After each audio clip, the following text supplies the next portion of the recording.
Yeah, so my name is Johannes Lange. I joined AU in 2024, so fairly recently. I'm a professor in physics, and my field of research is cosmology.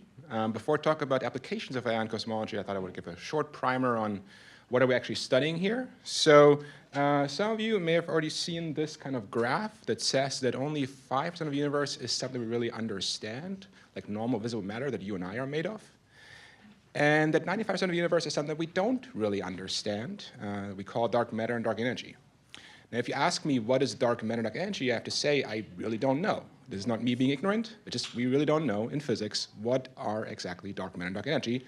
And of course, we want to rectify the situation in the coming years by studying the universe, addressing these questions. What is dark matter? What is dark energy? Also, our standard model of cosmology is based on the assumption that we can apply Einstein's theory of gravity to the universe as a whole. Einstein's theory is very well tested in the solar system, and we can even detect gravitational waves, like here at AU we have LIGO, but it's not quite clear that we can apply gravity to those larger scales. But despite this kind of frustrating situation, we can run simulations of the universe and get universe that look very similar to what we can actually see in real life. So for example, these are like two maps of the universe. Each point corresponds to a galaxy very similar to our own Milky Way. And you can see those two images look very similar. One of them is from the actual real universe, as measured by the Stone's Sky Survey. The other one is coming from a first principle simulation. And so by and large, we think we do understand in broad strokes the universe. But again, we want to really understand the properties of dark matter and dark energy. And so in the next few years, we'll take more and more data to probe the universe in ever greater detail. You've probably seen, for example, the really nice images coming from the James Webb Space Telescope. And that's only one out of many observatories that will come online or are already taking data right now. So for example, I'm part of the Dark Energy Spectroscopic Instrument collaboration that is measuring the properties of dark energy, or also I'm part of the Roman Space Telescope. And so in cosmology, we're really in this big data regime. We have very large simulations on the universe, run on the biggest supercomputers in the world, and we also have exquisite data. In each case, we have millions to billions of galaxies, and that's of course interesting. They're nice, pretty images, but we'll never look at all of them by hand, and so instead we need machine learning and AI to sift through all this data and break it down to very qualitative questions, like again, what are the properties of dark energy? Does Einstein's theory of gravity hold on cosmological scales? And this is exactly where we can use machine learning, and basically AI is indispensable for cosmology research nowadays.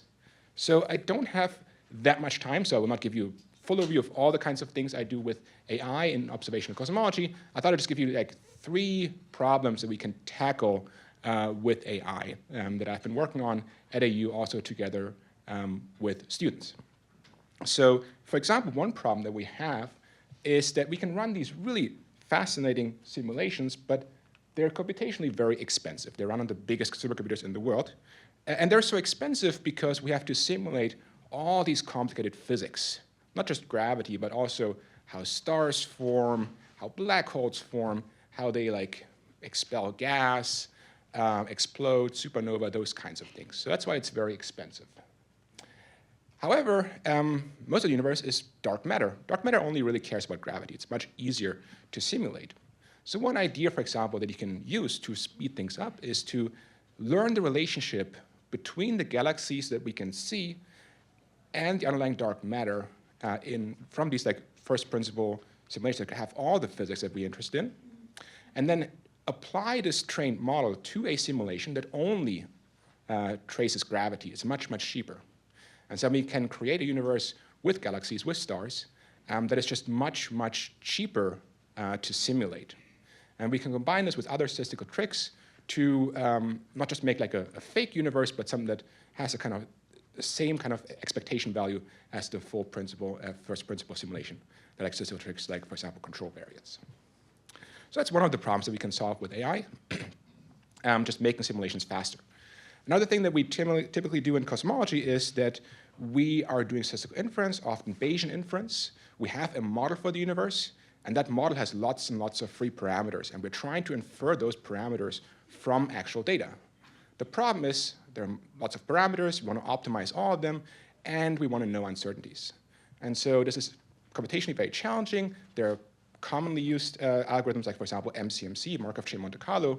But for example, I've recently developed a code that's called Nautilus that uses machine learning to make all this much more efficient. You can use the QR code to get to the GitHub page. That code was published in 2023, and by now it's been used in more than 100 publications to make Bayesian inference faster. So we can use this to make Bayesian inference more computationally efficient. And just as a final example, one thing that we're particularly interested in is trying to understand the relationship between the galaxies that we can see and the invisible dark matter. And the problem is this relationship is very, very complicated. We can study this in simulations. We can use AI to predict this relationship. But there's kind of like the disconnect between AI and science, right? AI predicts, but in science we really want to understand. So for example, with the student here at EU, we're using explainable machine learning methods like Shapley values, the SHAP library, to really tease out the exact relationship between the visible galaxies and the underlying dark matter field. So these are just three possible things that I work on as part of my group. So there are really a lot of applications of AI in cosmology, and I'm very excited to talk to all of you about this. Thank you.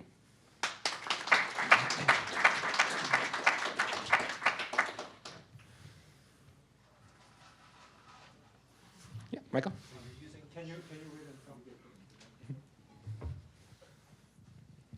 So you're using Shapley values here? Exactly, yeah. So what do they bring to the table? So first of all, we have a large simulation, like a very large computer simulation of the universe, and it has galaxies, and it has the underlying dark matter field. And first, we just measure like the dark matter field around each galaxy, and then we're trying to predict like the properties of the surrounding dark matter from the properties of the galaxies. And we have lots and lots of galaxy properties. But now we want to know, okay, which galaxy property is primarily determining these dark matter properties.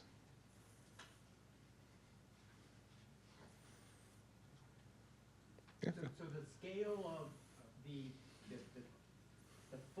the full physics simulations, are they really full physics at the full scale of the universe, or is it kind of chunked, or how? Oh, I'm greatly simplifying here. So of course, the problem with computer simulations of the universe is that there are so many temporal and spatial scales. There are many, many orders of magnitude. So obviously, we're not simulating everything in full detail, but we're trying to.